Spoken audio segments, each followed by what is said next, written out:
So far we have studied about the solid, types of solid, and different types of crystalline solid and their properties. Okay, now we are going to start the space lattice or crystal lattice and unit cell. So firstly we start with the space lattice. अब आपका space lattice होता क्या है? Space lattice होता है regular 3D arrangement of point in space is called crystal lattice और space lattice. crystal lattice को ही space lattice कहते हैं. अब जैसे मैं आपको एक डायग्राम दिखाती हूँ, ठीक है, ये डायग्राम है, ठीक, तो ये होल स्ट्रक्चर है आपका स्पेस लैटिस या फिर क्रिस्टल लैटिस का. ओके, नेक्स्ट हम चलते हैं यूनिट सेल. यूनिट सेल क्या है? Smallest portion of a crystal lattice is called unit cell. अब आपका जो क्रिस्टल लैटिस है वो बहुत सारे यूनिट सेल से मिलके बना है. कैसे? जैसे देखो, जो मैंने आपको डायग्राम पहले दिखाया था, ये जो डायग्राम है इसी से समझते हैं. आपका ये स्पेस लैटिस है, पूरा डायग्राम जो है आपका वो आपका स्पेस लैटिस है. यहाँ पे जो एक रिपीटिंग यूनिट है आप देख पा रहे होंगे, क्यूब है या फिर क्यूबॉइड है, जो भी हम कह सकते हैं, ठीक है. तो सपोज करते हैं कि यहाँ पे रिपीटिंग जो ये यूनिट है वो क्यूब है आपका, ठीक है, ये क्यूब है. तो ये क्यूबिकल यूनिट बार बार आपके रिपीट होके पूरा एक मॉडल बना देगी, पूरा एक स्ट्रक्चर फॉर्म कर देगी, पूरा लैटिस बना देगी. तो इस यूनिट को क्या बोलेंगे? Unit cell. मतलब जो यूनिट बार बार रिपीट होके हमारा पूरा लैटिस फॉर्म कर रही है उसको क्या बोलेंगे? Unit cell. और जो पूरा मॉडल हमारे पास बन जाता है, ठीक है, उसको क्या बोलेंगे? स्पेस लैटिस या फिर क्रिस्टल लैटिस. ओके, तो ये हुआ आपका स्पेस लैटिस, क्रिस्टल लैटिस या फिर एंड यूनिट सेल के बारे में, ठीक है. नेक्स्ट हम चलते हैं कि types of space lattice. Space lattice कितने तरीके के होते हैं?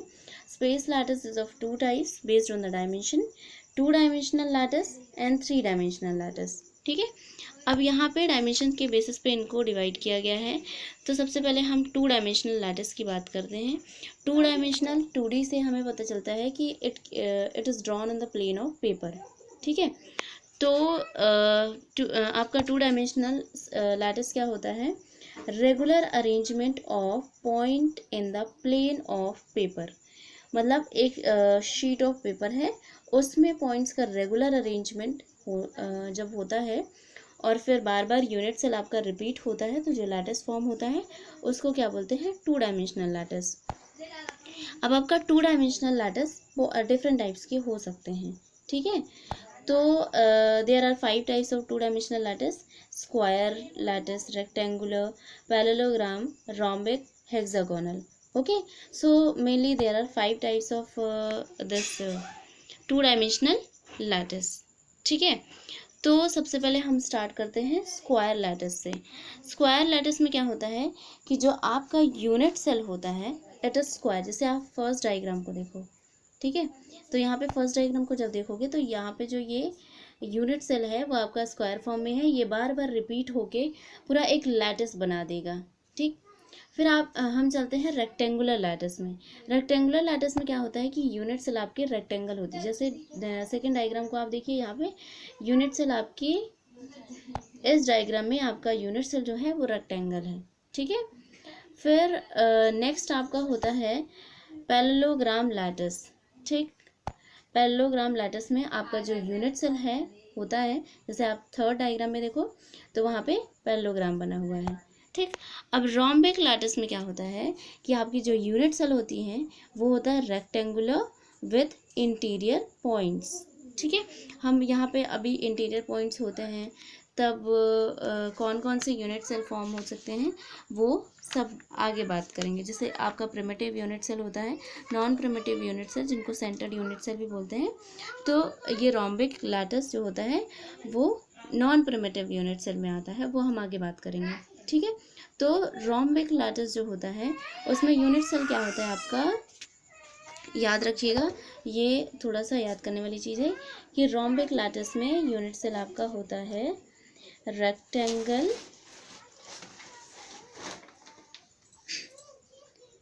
विथ इंटीरियर पॉइंट्स, ठीक है, विथ इंटीरियर पॉइंट्स।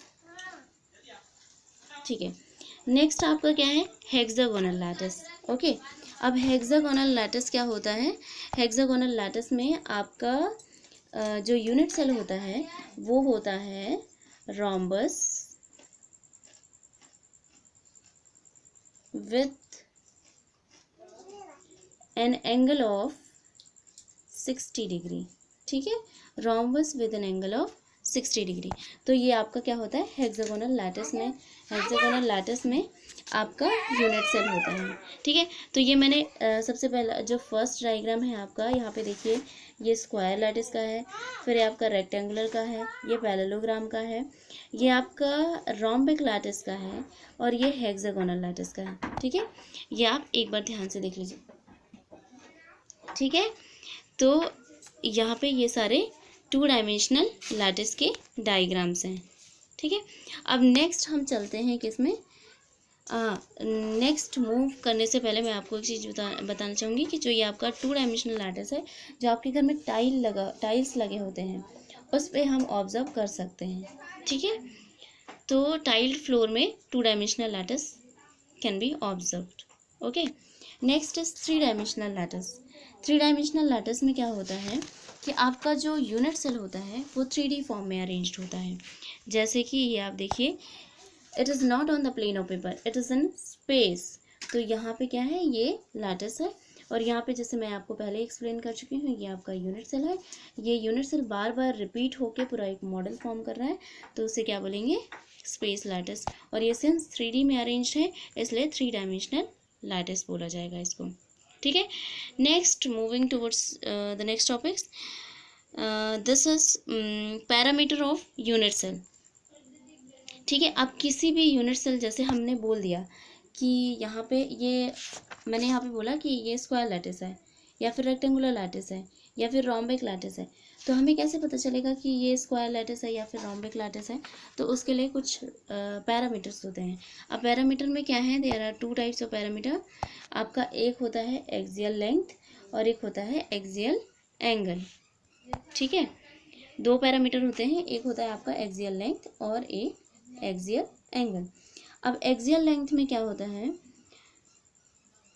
तो देखिए पैरामीटर ऑफ यूनिट सेल में क्या है कि a unit cell is characterised by the following parameter which decide the size and shape of the unit cell. ये हेल्पफुल होते हैं, उसका कैसा शेप होगा, कैसा साइज होगा, वो डिफाइन करने में। कौन, parameter of a unit cell. तो फर्स्ट अपन कह सकते हैं कि its dimensions along the 3 axes ABC। जैसे हम एक डायग्राम से समझेंगे, ये आपका एक लैटिस है। ठीक है, अब इसमें क्या होता है,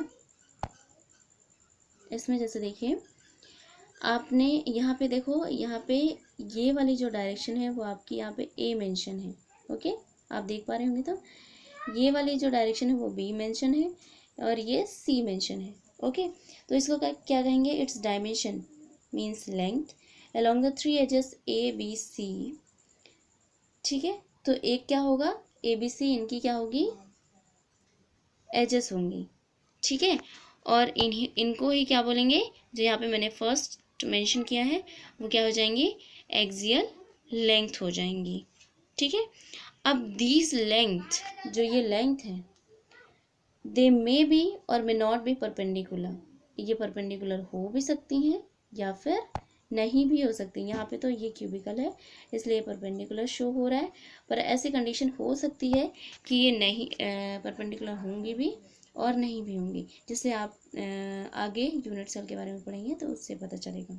ठीक है, नेक्स्ट जो पैरामीटर होता है आपका वो क्या है, आपका बॉन्ड एंगल, एक्सियल एंगल।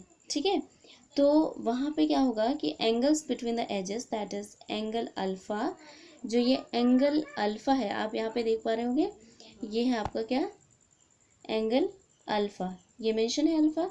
तो अल्फ़ा किसके किसके बीच में है, B, ये जो B है और ये C है।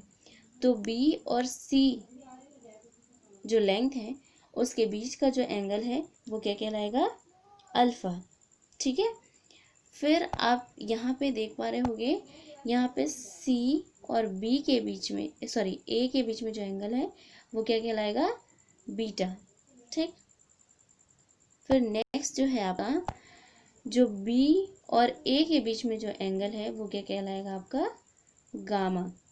ठीक है, तो यहाँ पे अल्फा बीटा गामा वो आपके क्या होंगे, एक्सियल एंगल्स, और ए बी सी जो होंगी आपकी ए बी सी जो होंगी एक्सियल लेंथ कहलाएंगी।